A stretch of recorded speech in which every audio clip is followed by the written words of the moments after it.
श्री दत्तात्रेयांची राजधानी असलेल्या नृसिंहवाडीत आज दत्तभक्तांचा महासागर लोटला होता।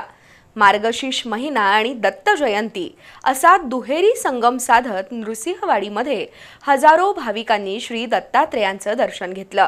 यावेळी दिगंबरा दिगंबरा श्रीपाद वल्लभ दिगंबराचा जयघोष करत सायंकाळी 5 वाजता श्रींचा जन्मकाळ सोहळा संपन्न झाला। दत्त देवस्थान आणि ग्रामपंचायत प्रशासनानं नेटकं नियोजन केलं होतं। लाखो भाविकांचं श्रद्धास्थान असलेल्या श्री क्षेत्र नृसिंहवाडीतील दत्त मंदिरात आज दत्त जयंती सोहळा असल्यानं भाविकांनी दर्शनासाठी मोठी गर्दी केली होती। मार्गशीर्ष महिना आणि दत्त जयंती सोहळा असा दुहेरी संगम सोहळा आज संपन्न होणार असल्यानं रात्री 12 वाजल्यापासून नृसिंहवाडी शिरोळ कुरुंदवाड मार्गावर हजारो भाविक दत्त नामाचा जप करत येत होते। पहाटे 4 वाजल्यापासून मंदिर परिसर गर्दीनं फुलून गेला। उत्सवानिमित्त मंदिरात पहाटे काकड आरती, षोडशोपचार पूजा, पंचामृत अभिषेक, महापूजा असे धार्मिक कार्यक्रम संपन्न झाले। दुपारी पवमान पठण आणि पंचपदी कीर्तन झालं। दुपारी 4 वाजता श्री उत्सव मूर्ती मंदिराच्या गाभाऱ्यात आणण्यात आली। त्यानंतर सायंकाळी 5 वाजता श्रींचा जन्मकाळ सोहळा संपन्न झाला। अबीर गुलालाची उधळण करत दिगंबरा दिगंबरा श्रीपाद वल्लभ दिगंबराच्या जयघोषात दत्त जयंती सोहळा संपन्न झाला। रात्री उशिरा धूप, दीप, आरती, पालखी सोहळा पार पडला। जन्मकाळ सोहळ्यानंतर उत्सवाचे मानकरी बाळकृष्ण पुजारी यांच्या घरी श्रींचा पाळणा दर्शनासाठी ठेवण्यात आला। मंदिर परिसरात आकर्षक सजावट आणि देखावा साकारला होता। श्री दत्तगुरूंची जन्मकाळाची आकर्षक सजावट केली होती। आज दिवसभरात महाराष्ट्र, कर्नाटक, गोवा राज्यातून येणाऱ्या लाखो भाविकांनी दत्त दर्शनाचा लाभ घेतला। गर्दीवर नियंत्रण ठेवण्यासाठी शिरोळ पोलिसांनी एकेरी वाहतुकीसह मोठा बंदोबस्त ठेवला होता। दत्त देवस्थानच्या वतीनं भाविकांना मोफत महाप्रसादाची व्यवस्था केली होती। त्याचा लाभ हजारो भाविकांनी घेतला।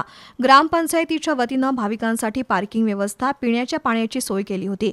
कुरुंदवाड एसटी आगारानं जादा गाड्या सोडल्या होत्या। व्हाईट आर्मी, अनिरुद्ध बापू सेवा मंडळ, दत्त मंदिर हायस्कूलचे विद्यार्थी, एनसीसीचे विद्यार्थी यांच्यासह पोलीस प्रशासन, देवस्थानचे अध्यक्ष वैभव पुजारी, सचिव संजय पुजारी आणि सरपंच चित्रा सुतार, उपसरपंच रमेश मोरे, धनाजीराव जगदाळे, ग्रामविकास अधिकारी SP कांबळे यांनी नेटकं नियोजन केलं होतं।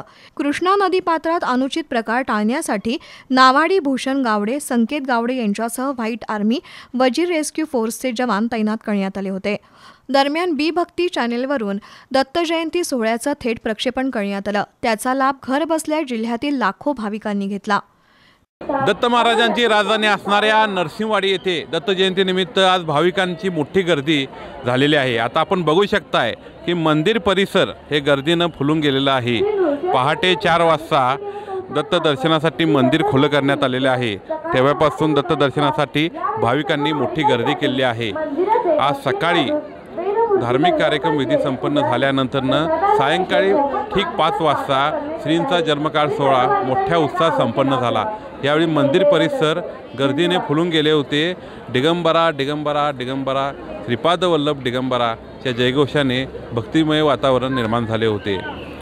दत्त देवस्थान ग्रामपंचायतच्या वतीने दत्त जयंतीचे नेटके नियोजन झाल्यामुळे यात्रा सुरळीत पार पडली। बी न्यूजसाठी नरसिंहवाडीहून रमेश सुतार।